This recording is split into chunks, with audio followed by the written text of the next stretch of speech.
Dear viewers, sometimes fate unfolds in the quietest corners of life, far away from the noise of the world. In 2015, in the small town of Asheville, North Carolina, an ordinary nurse walked into her shift without knowing that her life was about to change forever. What began as a routine act of care soon grew into something deeper, something powerful that no illness or fear could erase.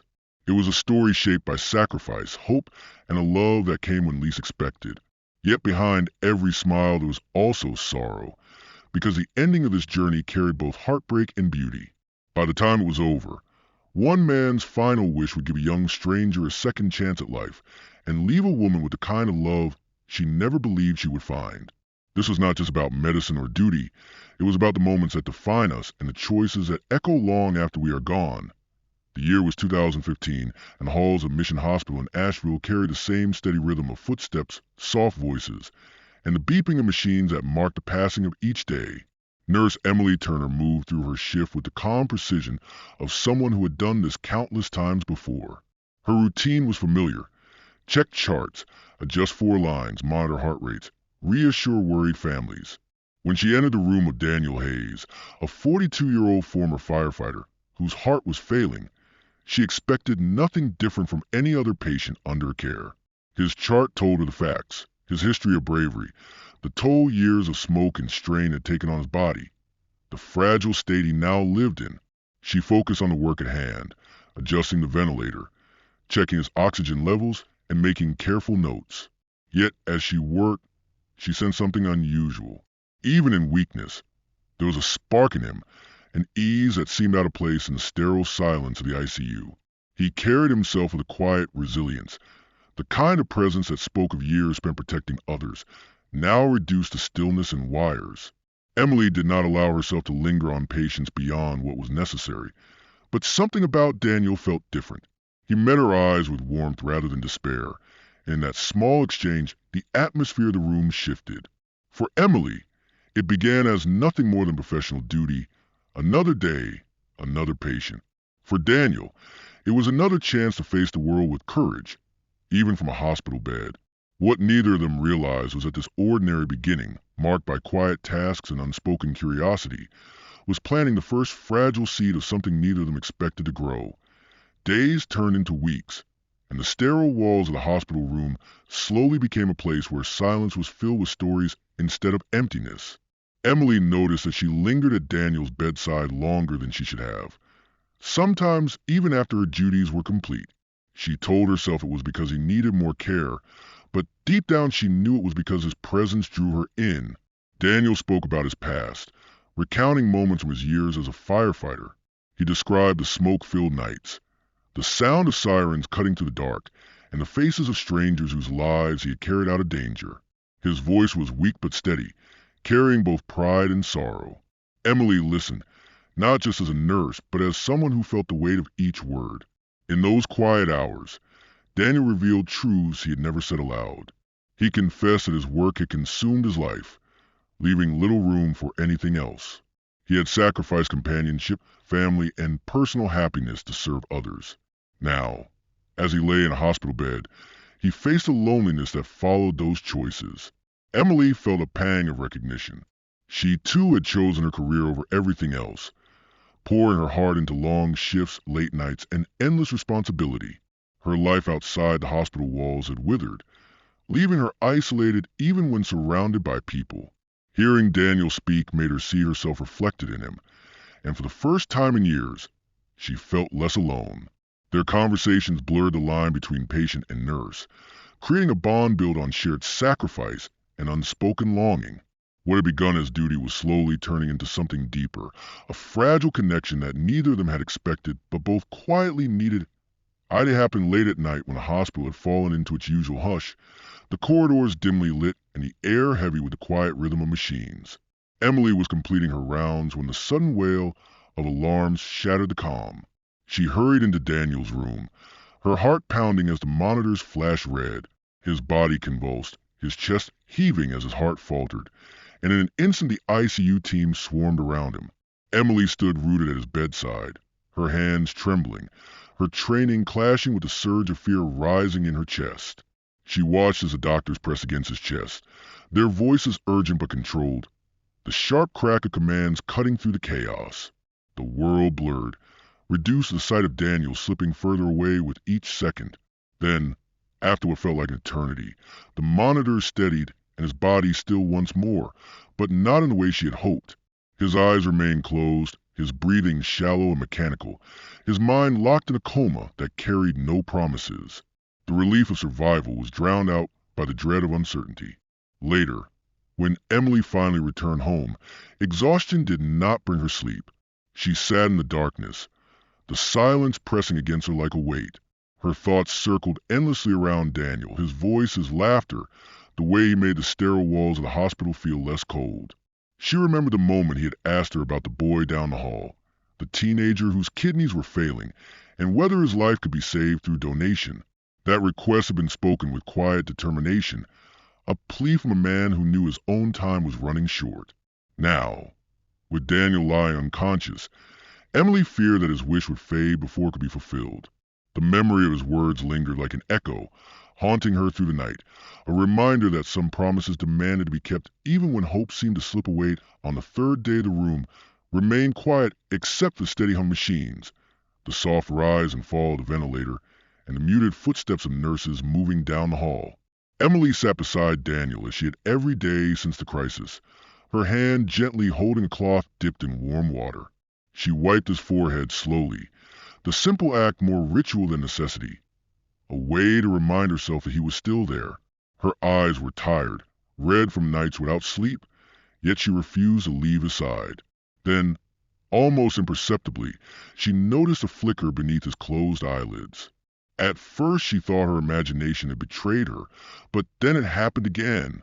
His lashes trembled, his chest rose with a faint effort beyond the rhythm of the machine, and his lips parted with a weak sound.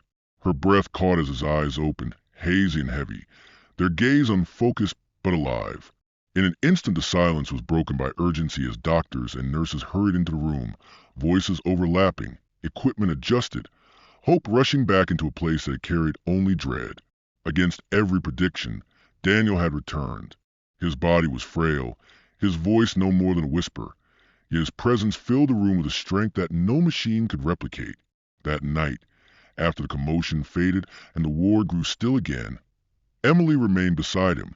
The room was dim, lit only by the glow of monitors, when she felt his hand shift, weak fingers searching until they found hers. His eyes met hers with clarity that seemed to cut through the haze of pain and exhaustion. In that fragile voice, he asked for what mattered most to him. He wanted her to promise that if he was a match for the boy down the hall, she would help him make the donation, that she would allow him to give the gift of life while he still had the strength to do so. Emily's heart clenched with fear, the thought of losing him sharpened by the knowledge of what he was asking. She tried to protest, to insist that he was too weak, but his faint grip held her in place. It was not the strength of his hand, but the conviction in his eyes that silenced her. He told her that it was his last wish, a purpose greater than himself. Tears welled and fell before she could stop them, her body trembling as she finally nodded. In that moment, she understood that this was not just a patient clinging to survival, but a man choosing to spend what little he had left in the most selfless way possible. The test confirmed what Daniel had hoped for, though the news struck Emily with equal parts relief and dread. He was a perfect match for the boy in need, a teenager whose fragile life had been tethered to dialysis for months. The transplant team moved quickly, their focus sharp, their preparations exact. For Daniel, it meant one last chance to give. For Emily, it meant standing at the edge of a fear she could not put into words. On the morning of the operation, she walked beside his stretcher, her hand resting on his until the very last moment when the double doors swung shut between them. His whispered request for the boy's life still echoed in her mind as she stood in the sterile corridor, helpless, waiting. Hours passed with agonizing slowness. Every step of the surgery was relayed in fragments by the medical staff until at last the surgeon emerged, his expression softened with tired relief. The transplant had been successful. Marcus, the 15-year-old boy, was stable, his body accepting the gift that Daniel had given. Days later, when Marcus opened his eyes for the first time with renewed strength, his family collapsed into tears of gratitude, clinging to each other as though the world had been restored. Emily was there to witness it, her heart swelling with pride for Daniel, who lay in recovery, pale but awake. When she told him the boy had survived, his lips curved into the faintest smile, a flicker of triumph in a body that had nearly surrendered. That night the quiet of the hospital wrapped around them. Emily sat close, watching him breathe, her hand intertwined with his. His voice, though weak, carried a gravity that stilled her heart as he asked for the one thing he had never had before, the promise of love in its purest form. He wanted to know what it felt like to be chosen, to be loved, and with trembling certainty she gave him her answer. Her whispered vows sealed the moment, and for the first time in weeks her heart felt light. But the reprieve was brief. 2 nights later the alarms returned, this time without hope of reversal. Daniel's heart, worn beyond repair, failed silently in his sleep. Emily rushed to the corridor, her footsteps frantic, her chest heavy with denial. By the time she reached his room, the monitors were silent, the machine stilled. The room that had once carried his laughter now held only an unbearable stillness. She stood frozen, the weight of loss crushing her, the promise they had shared lingering in the silence that swallowed everything else. The funeral was held in the small chapel on the hospital grounds, where rain tapped gently against the stained glass windows as though the sky itself mourned with them. Emily stood near the casket, her black dress clinging to her in the damp air, her eyes red from sleepless nights. Around her gathered doctors, nurses, and a few patients who had come to know Daniel's story. At the front sat Marcus and his parents, their hands joined tightly together, their faces filled with both sorrow and gratitude. In the boy's lap rested a handmade card with uneven letters and bright colors, a message of thanks to the man whose sacrifice had given him a second chance at life. Emily's gaze fell upon it, her heart aching with both pride and grief. After the service, as the casket was lowered into the earth, Emily placed a single white lily on the fresh soil. She lingered as the crowd slowly drifted away, unable to leave the place where she felt closest to him. Kneeling beside the grave, she whispered words of rain carried away, promises that her love for him would not fade with his absence. She thought of the last look he gave her, the weak but certain smile that had told her he was at peace. Weeks later she walked through the hospital corridors, her steps slower but steadier. The building carried his memory everywhere she turned. When she passed Marcus's room, she saw the boy sitting upright, a book in his hands, his cheeks no longer pale, his eyes bright with life. He looked up and waved each time he saw her, his quiet smile reminding her the reason Daniel had fought until the end. One evening, Emily visited the hospital's donation memorial wall, where plaques honored those who had given life through sacrifice. Among them was a new name, engraved in metal that gleamed softly under the lights. In honor of Daniel Hayes, who gave life even as his own ended. She reached out, her fingertips brushing the letters, her eyes closing as a bittersweet smile crossed her face. Love and sacrifice, she thought, were not measured by time, but by the impact they left behind. Daniel's life had been short, his end sudden, but his choice had echoed far beyond those final days. His gift had restored a future, and his love had given her the strength to keep living. Love and sacrifice made life eternal, even when the body was gone. Dear viewers, let this story be a reminder that even the deepest pain can carry a legacy of hope. If this story touched your heart, leave a comment below, subscribe for more, and stay with us for the next story that will move you in ways you never expected.